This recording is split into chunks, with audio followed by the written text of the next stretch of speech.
Hello guys and welcome to another video. Today I hope I'm live, but probably yes, I'm live. I can see the sign.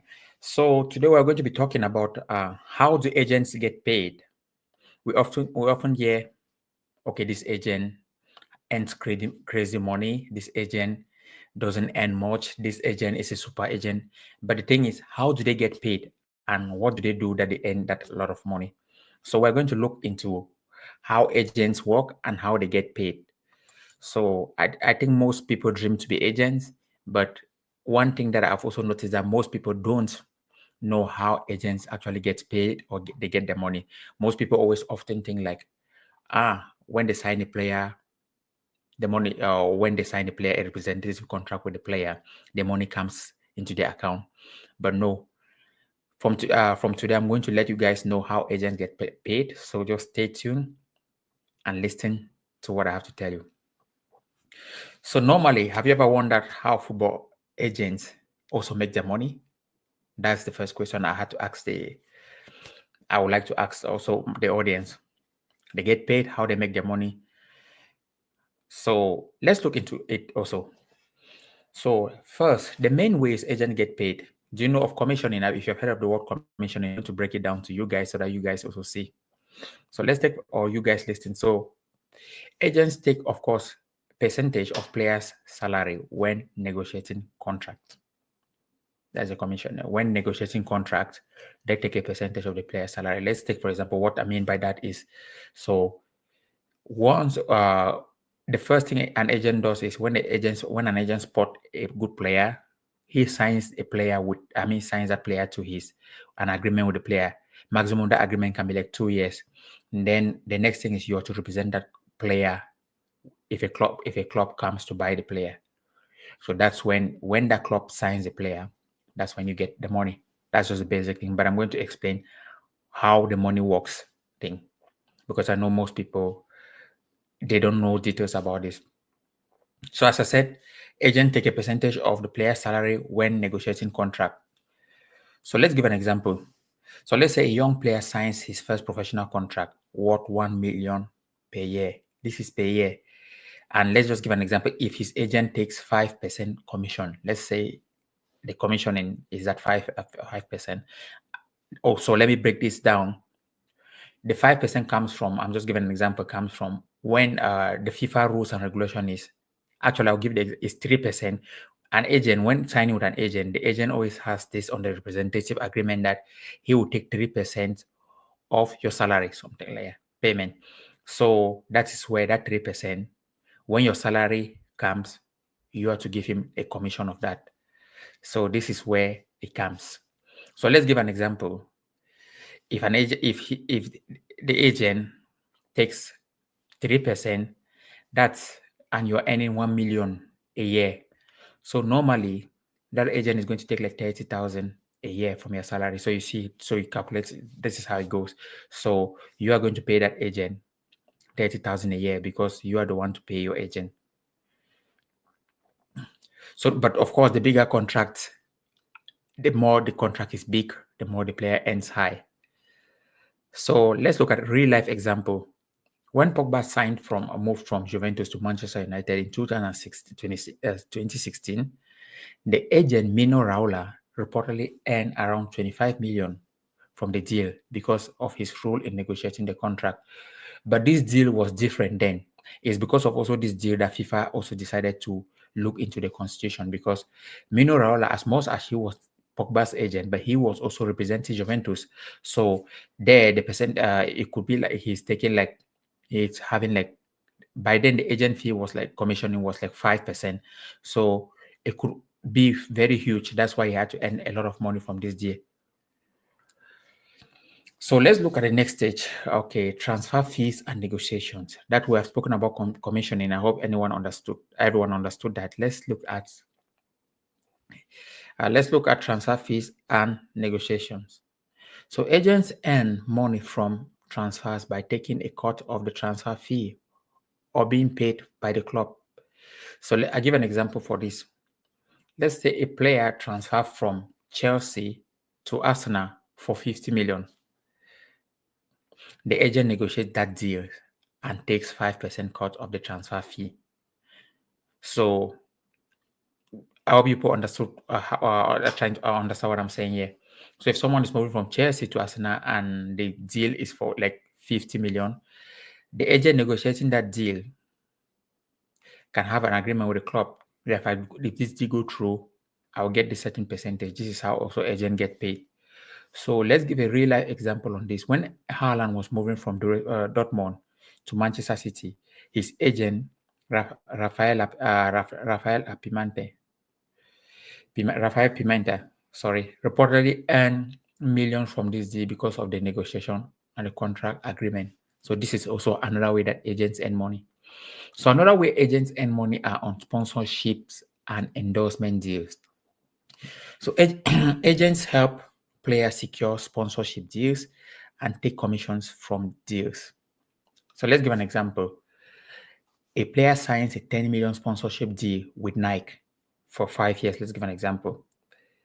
And the agent, if an agent takes, and if the agent negotiating that deal, remember, has to take certain percentage because the player doesn't negotiate alone. He is the agent who negotiates that deal. So let's say if the agent takes 15% commission, that is 1.5 million going to that agent. So you see how agents get paid, not only from contract, the sponsorship deals and whatsoever. So let's look at real life situation. So when Cristiano Ronaldo signed his lifetime deal with Nike, which he has a deal with Nike, worth over 1 billion, his agent, George Mendes, the super agent, would have taken a lot of money from, or a lot of commissioning, a lot of money from that deal. So you see how it works. Okay, then let's look at the next stage, club payments to agents. Some club pay agents directly for bringing players to the team. So this works actually when I give an example. You can know a player. This is what happens. Let me say an agent, sorry, can know a player and tells the club that, okay, I'm going to try all means that this player, instead of what he signs with you, that he signs with you, this club. So when he does that deal, or when he makes the deal happens, he's going to get paid. So this is also negotiation tactics that agents to get money. So let's look at this. For example, a club wants to sign a top player and asks an agent to help finalize that deal. That's what I was just talking about. So, and help an agent that, okay, make that player come to this club, and the club who let's say for example the club agrees to pay the player, I mean the agent, a 3 million service fee. Let's look at real life situation. Chelsea reportedly paid millions to agents when signing the players like Kai Havertz and Romelu Lukaku to ensure smooth negotiations. Because the club also thought that maybe if they don't have a powerful agent negotiating this deal, the players may walk away from them to other clubs. So that's how agents also do earn money. So let's look at another thing, signing bonuses and performance-based fees. So agents can also earn bonuses when their players sign a deal or achieve certain targets. So let's look at an example about this. A player's new contract includes 1 million signing bonus. The agent takes 10% commission, for example, which means they get 100,000 upfront. Performance based. Let's look at an example of this. So a striker signs a deal when he earns a bonus for scoring 20 goals a season. If those bonuses are like 500,000, the agent might take 50,000 from that money. So this is how agents do get money from these stuffs.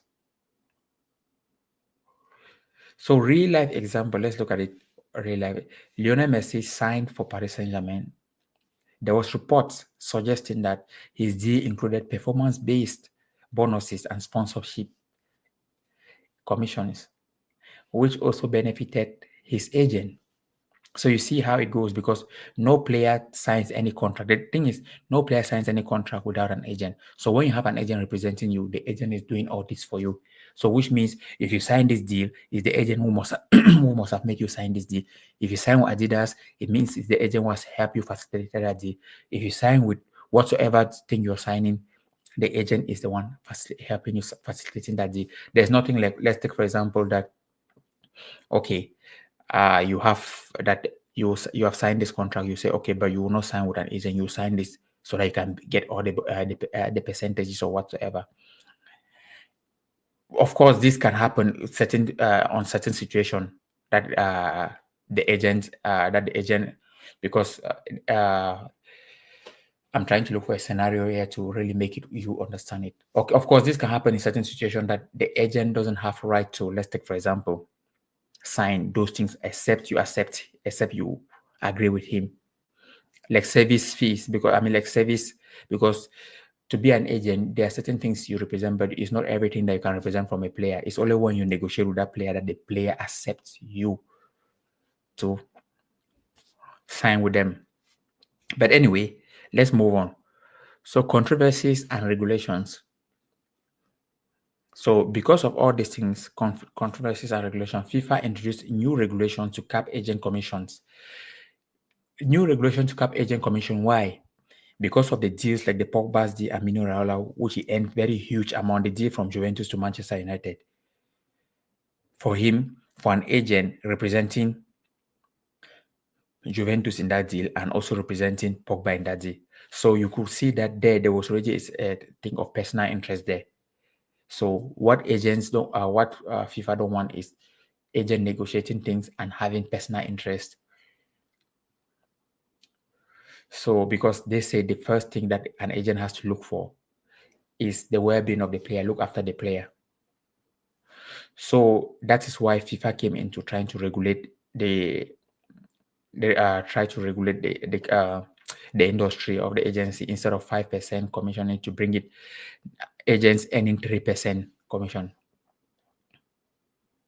So let's look at an example. A young player signs a contract and doesn't realize his agent is taking 15% instead of 3%. So you see, he ends up losing a lot of money, a lot of thousands of euro, because he has already signed 15%. The agent said 15%, and he accepted it because maybe also, secondly, maybe he didn't have many choices. But now it has been documented and official that no, an agent has to take 3% when you're representing a player. So let's look at real life situation. FIFA is also working to limit agents. I mean, a real life controversy. FIFA is working to limit agents' fees to maximum of 3%. This has already been done. So real life situation, this has already been put in place. When agents now are signing players, the agent commissioning percentage is 3%. So advice for players and parents. Remember, always read your contract before signing with an agent. Negotiate commissioning rates so agents don't take too much of your salary. I know this, no matter we say this can be quite tricky, because an agent can come up and say that, okay, I have connection with Adidas.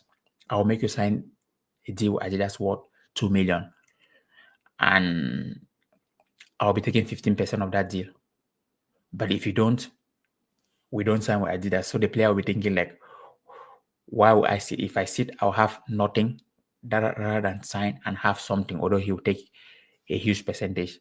I know agents usually come up with this line, but an agent who wants to really work with you will maintain straightforwardness and be honest with you. So also, it's always good to always consult a lawyer before agreeing anything. So let's conclude on this. So I hope most of you guys understood this topic about agent, because most of you guys also have been telling me how the agent get paid. Is it just, I've just given you multiple ways an agent get paid. So they have multiple ways, stream of incomes. It's through sponsorship deals, it's through negotiating with various clubs and percentage bonuses and whatsoever. So they have a lot of things that they can get paid with. as long as the agent also is doing his job. So what do you think? Do you think this is right or is wrong according to what I just explained to you guys? Put a message or drop a message if you think you have something that you have to chip in for this conversation or for this live stream. So anyways, I'm hosting an exam, or the preparatory course for the exam that is coming up on the 18th of June. So most of you guys, if you are ready, hit me with a message and let me know already, because some people are already joining and we'll be starting early April. So guys, that was it for this, and it's been great sharing this information to you guys. So talk to you later and stay well. Cheers. I'm out.